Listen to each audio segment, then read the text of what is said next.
नमस्कार, स्वागत है आप सभी का। मैं हूं आपके साथ शिखा कौशिक। उत्तर प्रदेश के जिला पंचायत अध्यक्ष चुनाव नहीं लड़ने का ऐलान कर बसपा प्रमुख मायावती ने अपने जिला पंचायत सदस्यों को दूसरे के निशाने पर छोड़ दिया है। बसपा के जिला पंचायत सदस्य सूबे के कई जिलों में किंग मेकर की भूमिका में है। ऐसे में मायावती की घोषणा से यूपी के कई जिलों में बीजेपी की जीत की सियासी राह आसानी से मानी जा रही है।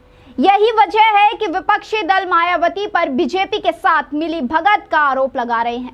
यूपी में जिला पंचायत अध्यक्ष पद के चुनाव में 18 सीटों के निर्विरोध के बाद असल लड़ाई अभी बाकी है। बचे 57 जिले पंचायत सीटों पर है, जहां 3 जुलाई को वोटिंग होनी है। हालांकि जिला पंचायत अध्यक्ष के लिए नामांकन वापस लेने की मंगलवार को अंतिम दिन है। मायावती के ऐलान के बाद कई जगह पर बसपा चुनावी मैदान छोड़ सकती है और उसके सदस्य किसी भी पार्टी को वोट देने के लिए आजाद हो गए हैं। दरअसल मायावती ने सोमवार को प्रेस कॉन्फ्रेंस कर कहा कि हमने यूपी में जिला पंचायत अध्यक्ष के चुनाव नहीं लड़ने का फैसला किया है। इसके साथ ही मायावती ने पार्टी कार्यकर्ताओं को निर्देश देते हुए कहा कि वो इस चुनाव में अपना समय और ताकत लगाने की बजाय पार्टी के संगठन को मजबूत बनाने और जनाधार को बढ़ाने में लगाएं। बसपा प्रमुख के इस बयान से कई जिलों के सियासी समीकरण बदल गए हैं।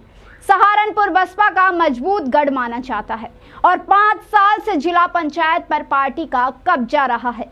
सहारनपुर में इस बार सपा, बसपा, कांग्रेस और अन्य सहयोगी दलों ने एक साथ होकर संयुक्त उम्मीदवार के तौर पर बसपा के जोनी कुमार उर्फ जयवीर को चुनावी मैदान में उतारा है। लेकिन अब मायावती के ऐलान के बाद बसपा ने सहारनपुर में जिला पंचायत चुनाव नहीं लड़ने का फैसला किया है।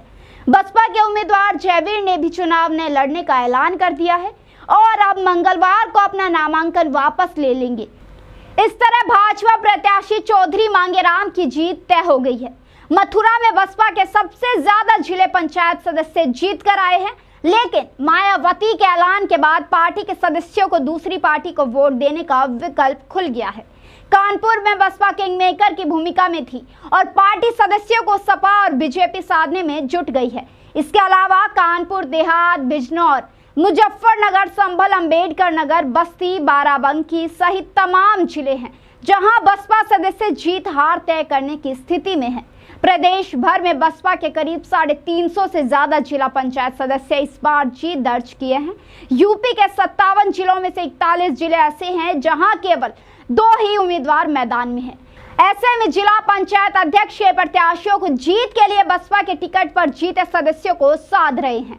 कानपुर में बीजेपी तो सभी निर्दलियों को अपने पक्ष में जोड़ने के बाद भी बसपा के जिला पंचायत सदस्यों की जरूरत है। मायावती के ऐलान के बाद बसपा के जिला पंचायत सदस्यों को खुला ऑफर दिया जाने लगा है। इसका राजनीतिक तौर पर सबसे बड़ा फायदा बीजेपी को होता दिख रहा है। सपा के पूर्व राज्यसभा सदस्य जावेद अली खान कहते हैं कि मायावती ने जिला पंचायत चुनाव नहीं लड़ने का ऐलान कर दिया है। बीजेपी को वॉकओवर ही नहीं दिया, बल्कि अपने सदस्यों को सीधे तौर पर बीजेपी के पक्ष में वोट देने का संदेश दिया है। मायावती हमेशा से ही यूपी में बीजेपी के लिए ऑक्सीजन देने का काम करती रही है। कांग्रेस के प्रदेश अध्यक्ष अजय कुमार लल्लू कहते हैं कि मायावती बीजेपी के दबाव में है। ऐसे में जितना बीजेपी कहती है वो उतना ही करती है। जनता की सेवा बहुत दूर है और अब तो लोगों का विश्वास भी मायावती से टूट चुका है। आने वाले समय में बसपा को और भी बुरे परिणाम देखने को मिलेंगे। देश में लोकतंत्र है और लोकतंत्र में कोई भी पार्टी चुनाव लड़ सकती है। ऐसे में जो पार्टियां जनता के बीच में ही नहीं है तो चुनाव लड़कर क्या करेंगी। यूपी में मायावती का कोई आधार ही नहीं बचा है। बसपा के एमएच खान कहते हैं कि बसपा का पूरा ध्यान 2022 के विधानसभा चुनाव पर है। जिला पंचायत अध्यक्ष का चुनाव में जिस तरह से बीजेपी को जिताने के लिए डीएम एसपी मेहनत कर रहे हैं, ऐसे में चुनाव लड़ने का कोई मतलब नहीं रह जाता है। इसीलिए बसपा ने अपना पूरा फोकस आगामी विधानसभा चुनाव पर है। विपक्ष में कौन क्या कहते हैं इससे हम मतलब नहीं रखते हैं और बसपा सिर्फ अपने मिशन पर काम करती है। बीजेपी के प्रवक्ता नवीन श्रीवास्तव कहते हैं कि सपा, बसपा और कांग्रेस ये सब चाहे मिलकर लड़े या अकेले लड़े, इससे बीजेपी का कोई फर्क नहीं पड़ता, क्योंकि जनता इन दलों को पहले ही नकार चुकी है। जिला पंचायत अध्यक्ष का चुनाव हो या फिर आने वाला विधानसभा चुनाव, बीजेपी रिकॉर्ड सीटों के साथ जीत दर्ज करेगी। जिला पंचायत अध्यक्ष के चुनाव में बीजेपी 65 से ज्यादा जिलों में अपना पंचायत अध्यक्ष बनाने जा रही है। अभी के लिए सिर्फ इतना ही। बने रहिए हमारे साथ। नमस्कार।